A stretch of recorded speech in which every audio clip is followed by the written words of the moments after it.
নমস্কার, আমার সৎসঙ্গে গুরু ভাই বোন, আপনারা নিশ্চয়ই সবাই ভালো আছেন। আমার দর্শকবৃন্দ, আমার শ্রোতাবৃন্দ যারা আপনারা আমার সঙ্গে প্রত্যেকটি ভিডিওতে যারা থাকেন, আশা করি আপনারা সকলেই ভালো আছেন। আজকে আমি আপনাদের সঙ্গে এসছি, আবার আমি আলোচনা করব সম্প্রতি যে আমাদের ভারত যে জঙ্গি গোষ্ঠীর বিরুদ্ধে যে লড়াই চালালো, মায়েদের স্মৃতির সিঁদুর যে মুছে দিয়েছিল জঙ্গিরা, তার বিরুদ্ধে বদলা হিসাবে যে ভারত সরকার প্রধানমন্ত্রী নরেন্দ্র মোদীর নেতৃত্বে যে বদলা নিলেন, সে সম্পর্কে একটু আলোচনা করব, যেটা নিয়ে আজকে একটা চর্চা, নতুন ধরনের চর্চা শুরু হয়েছে। সেই বিষয়টা নিয়ে আমি আপনাদের সঙ্গে আলোচনা করব। ফেসবুকে এই ব্যাপারটা এখন খুব চর্চা হচ্ছে। সেই একটা পোস্ট, যে পোস্টটা আমি দেখেছি, আপনারাও হয়তো দেখেছেন, সেই পোস্টটা নিয়ে আমি আপনাদের সঙ্গে আলোচনা করব। পোস্টটা ফেসবুকে ভাইরাল হয়ে বহু প্রোফাইলের দেওয়ালে আছড়ে পড়েছে। ভারত পাকিস্তানের যুদ্ধবিরতি ঘোষণার পরেই ভারতের প্রধানমন্ত্রী নরেন্দ্র মোদীকে কটাক্ষ করে নানা রকম পোস্ট হতে দেখলাম।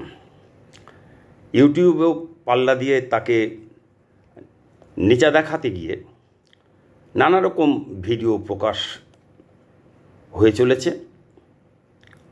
এখনও পর্যন্ত তার জের চলছে। তো সেখানে কী ধরনের কথা হচ্ছে সে সম্পর্কে একটা নমুনা আপনাদের সামনে আমি তুলে ধরবার চেষ্টা করছি। যেমন, ভারত নাকি মিথ্যে অভিযোগ দিয়ে এই যুদ্ধ শুরু করেছিল, তাই ভুল বুঝে নরেন্দ্র মোদী যুদ্ধবিরতি করেছেন। তারপর বলা হচ্ছে ভুল রাজনীতির জন্যে নাকি বিশ্ব রাজনীতিতে ভারত ক্রমশ একলা হয়ে যাচ্ছে প্রধানমন্ত্রী নরেন্দ্র মোদী।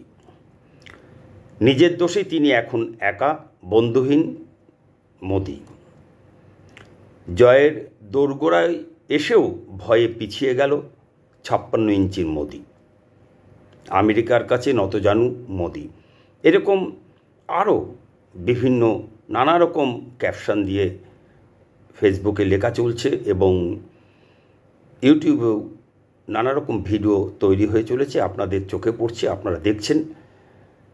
তো আমি আজকে যে বিষয়টা নিয়ে আলোচনা করব, আপনাদের সামনে যে বিষয় নিয়ে ভিডিও করবার জন্য আমি বসেছি, সেটা হচ্ছে ভারতের প্রাক্তন প্রধানমন্ত্রী শ্রীমতী ইন্দিরা গান্ধী ও বর্তমান প্রধানমন্ত্রী শ্রী নরেন্দ্র মোদীকে নিয়ে একটা বিষয়, যে বিষয়টা ভাইরাল হয়েছে, সেই বিষয় নিয়ে আপনাদের সঙ্গে আমি আলোচনা করব। সেখানে সেই পোস্টে দুজনের শিরদাঁড়ার পার্থক্য তুলে কটাক্ষ করা হয়েছে বর্তমান প্রধানমন্ত্রীকে। সেখানে বলা হচ্ছে, ইন্দিরা গান্ধীর পক্ষে বলা হচ্ছে, আমেরিকার মহাশক্তিশালী 7ম নৌবহর দাঁড়িয়ে থাকা অবস্থায়, আপনারা জানেন 1971 সালের বাংলাদেশের জন্য ভারত যে সাহায্যের হাত বাড়িয়ে দিয়েছিল, সে সময় আমেরিকা ভারতের বিরুদ্ধে হুমকি দিয়েছিল।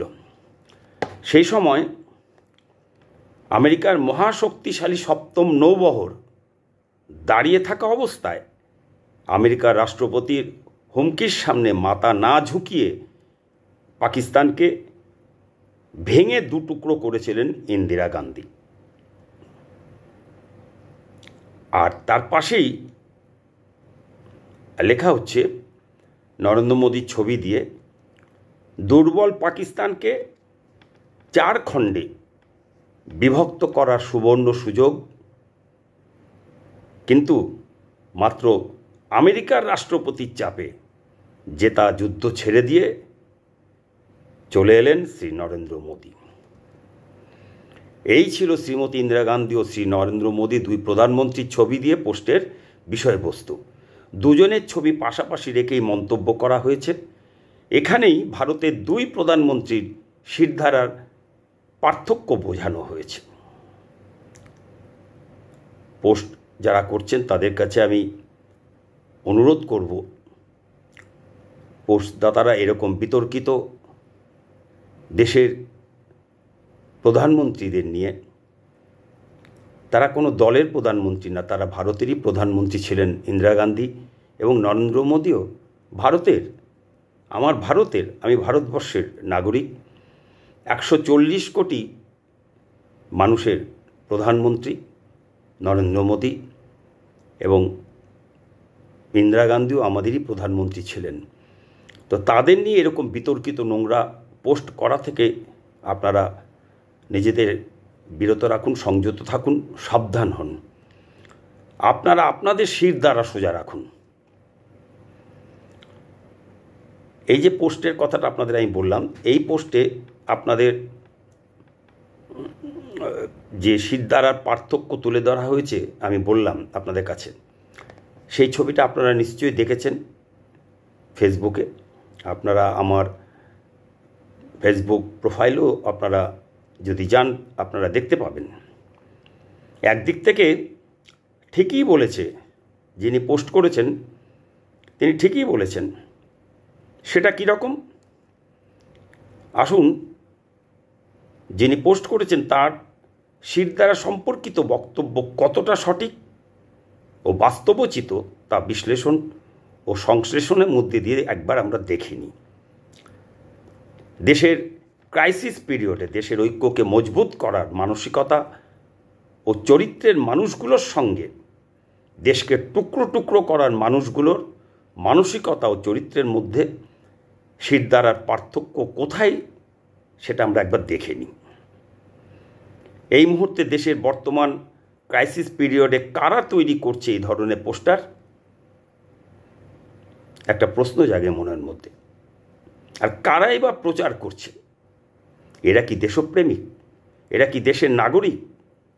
এরা কি ঘরশত্রু দুর্যোধন নয়?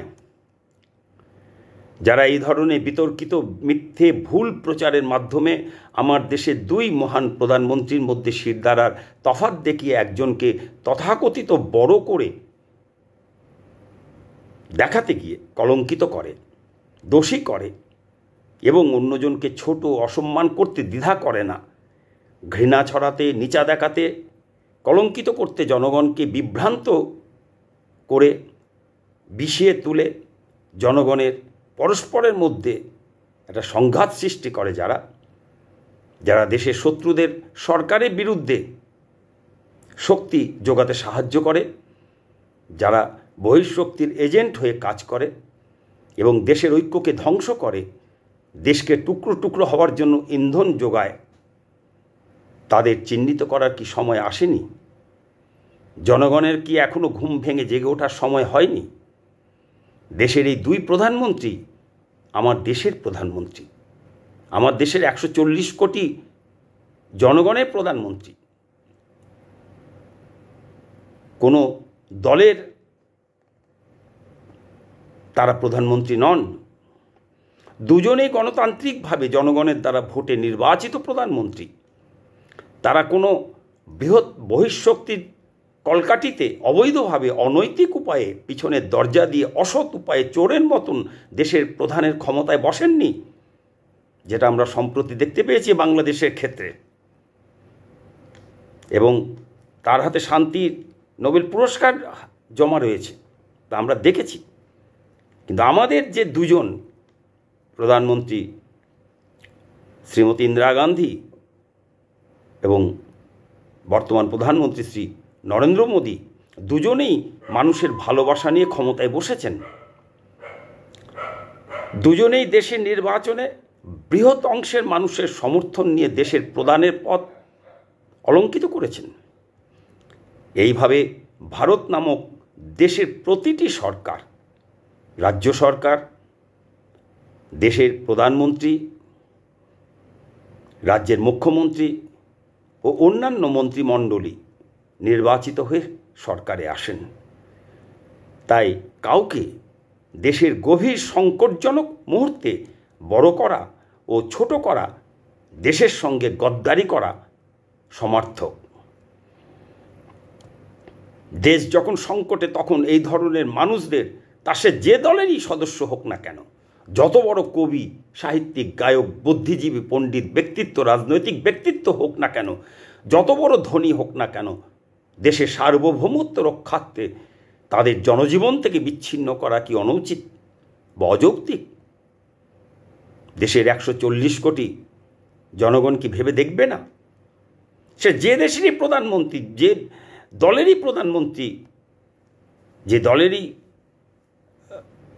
একজন নির্বাচিত হোক না কেন, যে দল সরকারে আসুক না কেন, ভারতে অনেক দল আছে, গণতান্ত্রিক পদ্ধতিতে নির্বাচন হয়, সেই নির্বাচনের মধ্যে দিয়ে যে দলই আসুক না কেন তাকেই ভারতের জনগণ মেনে নেয় এবং সেই দল যাকে প্রধানমন্ত্রী হিসেবে নির্বাচন করে তাকেই ভারতবর্ষের সমস্ত মানুষ, 140 কোটি দেশবাসী তাকে শ্রদ্ধার সঙ্গে স্মরণ করে, তাকে মেনে নেয়।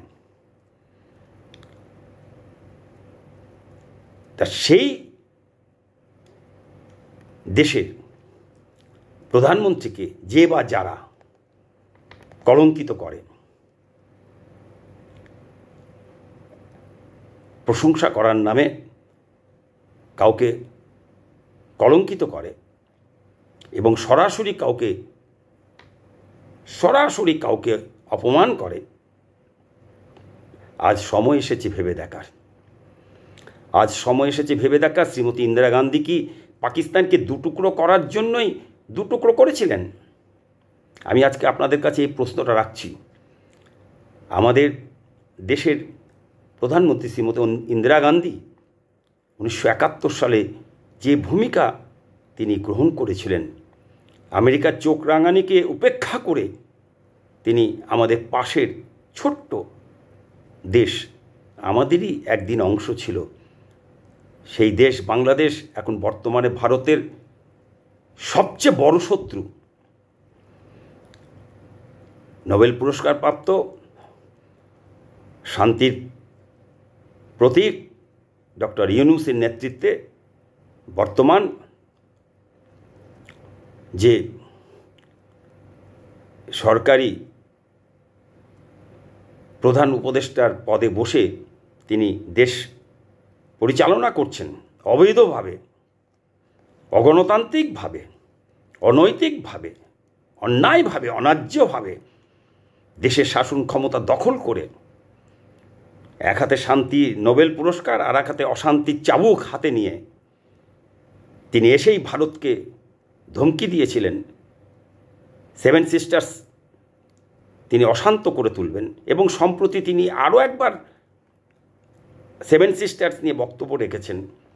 একবার বলছেন আগুন জ্বালিয়ে দেবেন, অশান্তির সৃষ্টি করবেন, আবার তিনি বলছেন যে কি একটা অর্থনৈতিক অঞ্চল নাকি তিনি গড়ে তুলবেন। অনৈতিক উপায়ে দেশের প্রধান হিসেবে বসে তিনি নাকি একটা সরকারি সিদ্ধান্ত নেবেন, যিনি এখনও সরকারের, তিনি প্রধানমন্ত্রী নন। তিনি বলছেন নেপাল, ভুটান থেকে শুরু করে অরুণাচল হয়ে মেঘালয় হয়ে বাংলাদেশ, এরকম একটা অর্থনৈতিক অঞ্চল নাকি তিনি গড়ে তুলবেন, তার জন্য তিনি নাকি প্রস্তাব দিয়েছেন। সেই তিনি যে দেশের এখন শাসনভার গ্রহণ করেছেন অনৈতিকভাবে, সেই দেশটাকে স্বাধীন করে দিয়েছিল, সেই দেশটাকে পাকিস্তানের জল্লাদ বাহিনীর হাত থেকে, পাকিস্তানের সন্ত্রাসবাদীদের হাত থেকে অত্যাচার যারা করেছিল, 30 লক্ষ মানুষকে হত্যা করেছিল, 4 লক্ষ মা বোনেদের ইজ্জত লুটে তাদের নির্মমভাবে হত্যা করেছিল, সেই দেশটাকে, যে দেশ ভারতবর্ষ যার নেতৃত্বে, প্রধানমন্ত্রী ইন্দিরা গান্ধীর নেতৃত্বে যে দেশটাকে তাদের হাত থেকে রক্ষা করেছিল, মুক্তি দিয়েছিল, দেশের মানুষকে, দেশটাকে শ্মশানে পরিণত করার হাত থেকে বাঁচিয়েছিল, সেই শ্রীমতী ইন্দিরা গান্ধী কি পাকিস্তানকে দুটুকরো করার জন্য দুটুকরো করেছিলেন? যারা এই পোস্টটা করেছে ইন্দিরা গান্ধী এবং নরেন্দ্র মোদীর মধ্যে যে শিরদাঁড়ার তফাৎ দেখিয়েছেন, পার্থক্য বুঝিয়েছেন, তারা বলছেন ইন্দিরা গান্ধীর পক্ষ নিয়ে, কংগ্রেসের পক্ষ নিয়ে তারা বলছেন যে ইন্দিরা গান্ধী পাকিস্তানকে দুটুকরো করে দিয়েছিল আমেরিকার চোখরাঙানিকে উপেক্ষা করে, সপ্তম নৌবরকে উপেক্ষা করে তিনি দুটুকরো করে দিয়েছিলেন। আর নরেন্দ্র মোদী সুযোগ পেয়েও, 4 টুকরো করার নাকি সুযোগ পেয়েছিলেন, সেই সুযোগ পেয়েও আমেরিকার চাপে, ডোনাল্ড ট্রাম্পের চাপে, ভয়ে নাকি সেখান থেকে সরে এসেছেন, ভয়ে যুদ্ধবিরতি নাকি করেছেন।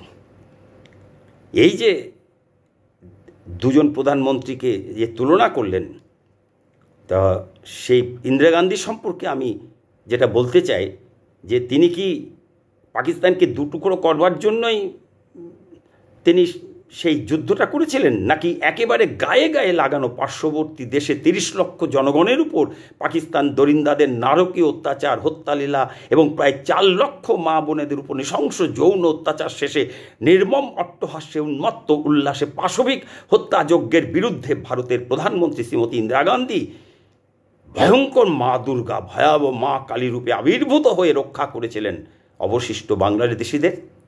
কোনটা? যারা পোস্টটা করেছেন তাদের কাছে আমি এই প্রশ্নটা রাখতে চাইছি। ভারতের প্রধানমন্ত্রী শ্রীমতী ইন্দিরা গান্ধী যে মহান বাঁচা ও বাড়ার ধর্ম পালন করেছিলেন, তা আজ 54 বছর পর অবৈধ অনৈতিকভাবে চোরের মতো পিছনের দরজা দিয়ে শান্তিতে নোবেল পুরস্কার বিজয়ী ডক্টর মোহাম্মদ ইউনূসের নেতৃত্বে আবার ভয়ঙ্কর সংকটের মুখোমুখি হয়ে পড়ল। শান্তি নোবেল হাতে তিনি বাংলাদেশের দায়িত্বে এসেই ভারতের বিরুদ্ধে ভারতকে টুকরো করার হুমকি দিয়েছিলেন এবং 7 সিস্টার্স নিয়ে মাঝে মাঝে আবার ঘুরিয়ে ফিরিয়ে বিতর্কিত মন্তব্য করে চলেছেন। ভারতের বিরুদ্ধে বাংলাদেশের জনগণকে বিদ্রোহী করে তুলেছেন, ঘৃণার জন্ম দিয়েছেন। এটাকে কি বলবো? ডক্টর মোহাম্মদ ইউনূসের মানবতা ও শিক্ষার মহান পরিচয়, এই শান্তিতে নোবেল পুরস্কার পাওয়ার পরিচয়, নোবেল পুরস্কারের এই মহিমা, নোবেল কমিটির এই প্রজ্ঞা।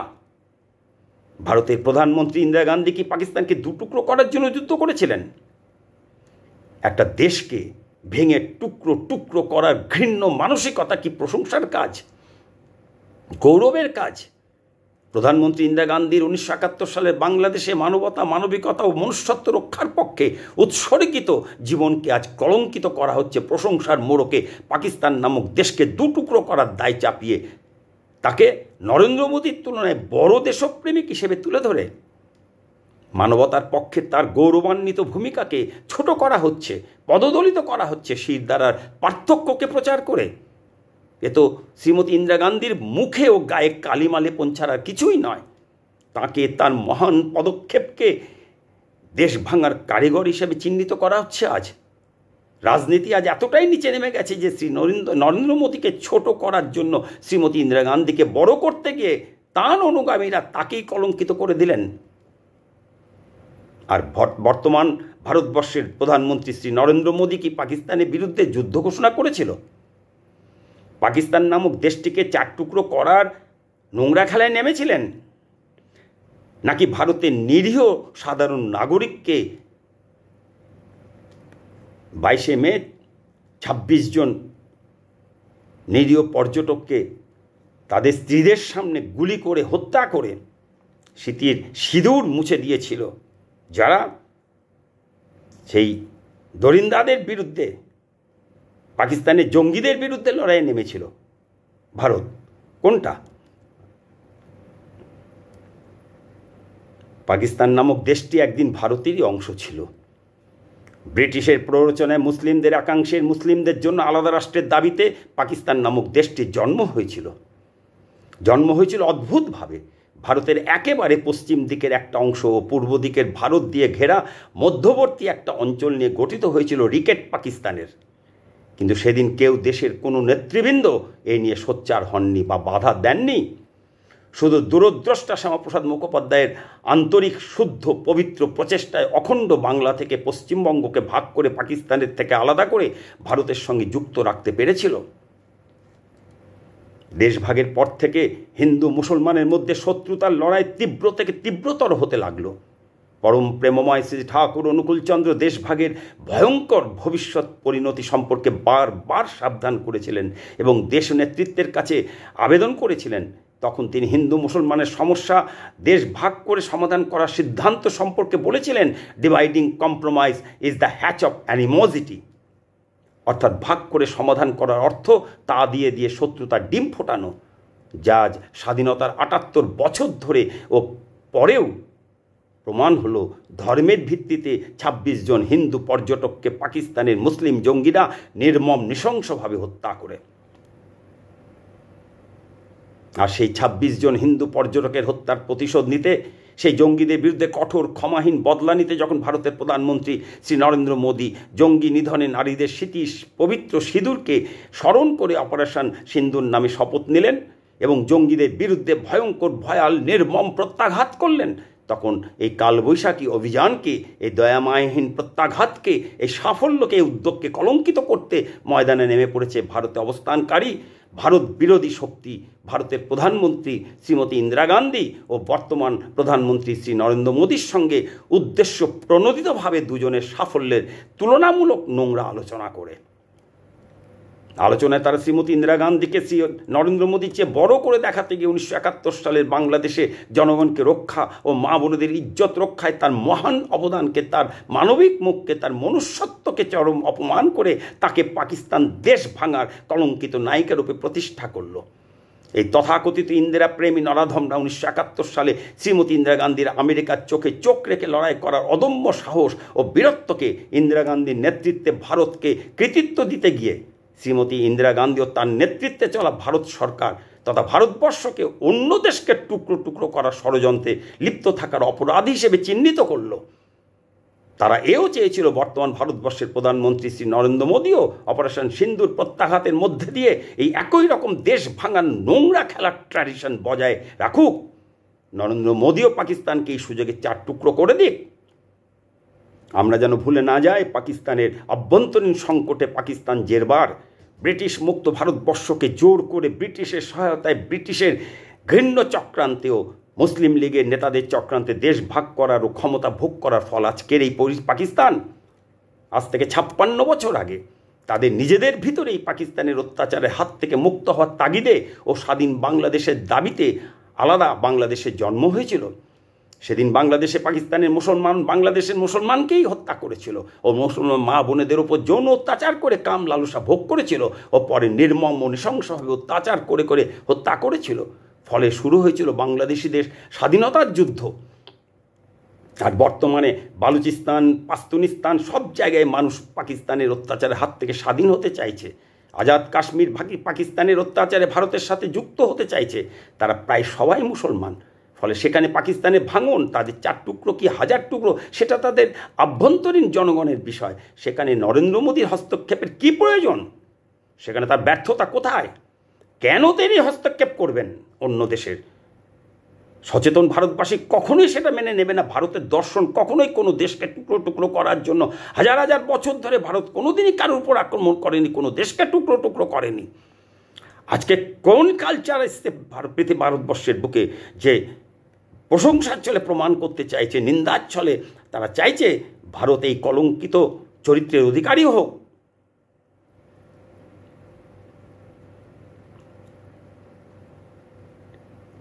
পাকিস্তানকে টুকরো টুকরো ৪ টুকরো করবে কিনা সেখানে শ্রী নরেন্দ্র মোদী হস্তক্ষেপের কী প্রয়োজন?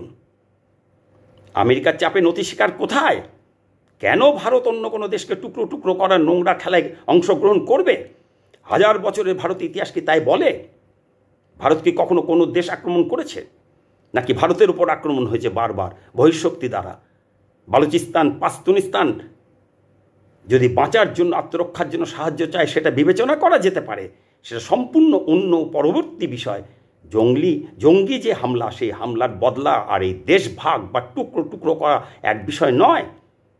সাধারণ মানুষকে আজকে বুঝতে হবে কোথায় চক্রান্ত চলছে, কারা করছে, এর সঙ্গে কোন শক্তি জড়িত আছে, সেটা আমাদের জনগণকেই 140 কোটি সাধারণ জনগণকেই আজকে ভাবতে হবে, যাতে ভারত টুকরো টুকরো হয়ে না যায়, আর যেন পাকিস্তান বাংলাদেশের মতন টুকরো টুকরো না হয়।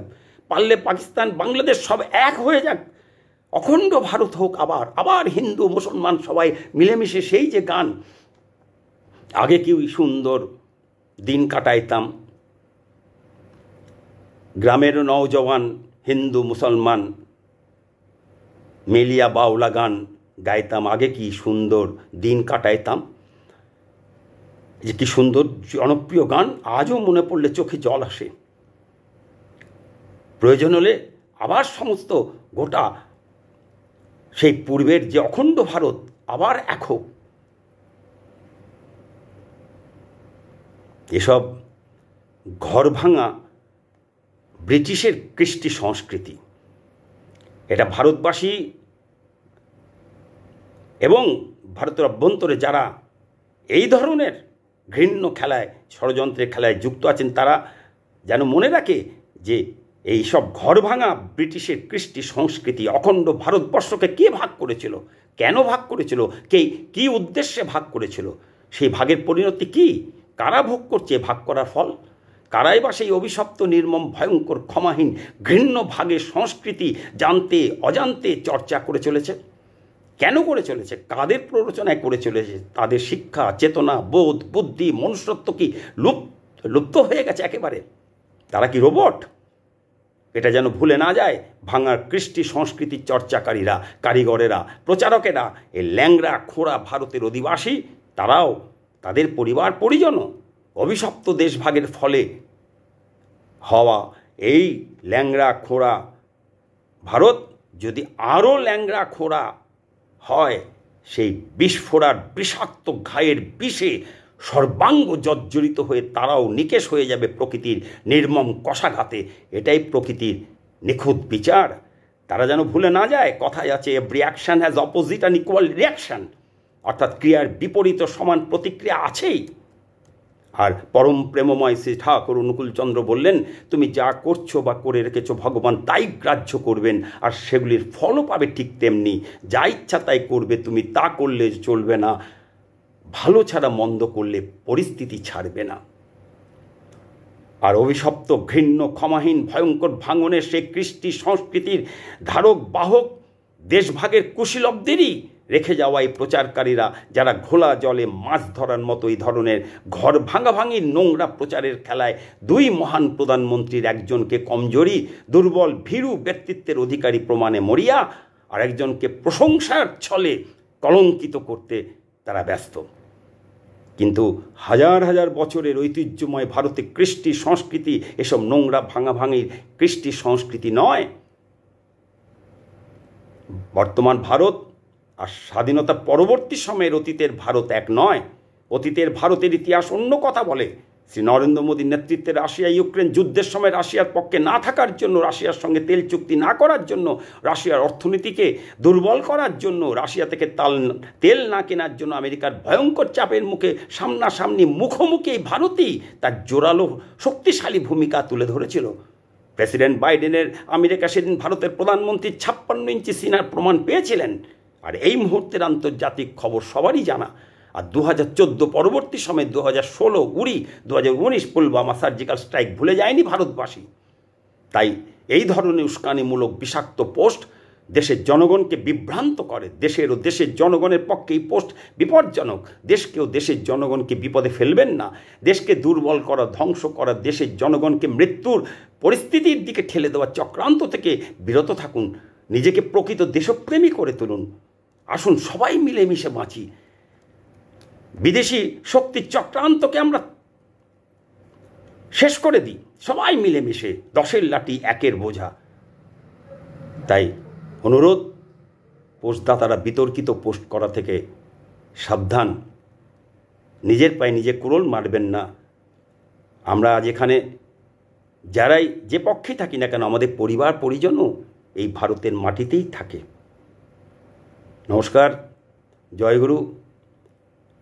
আজকের মতন এইখানেই শেষ করছি।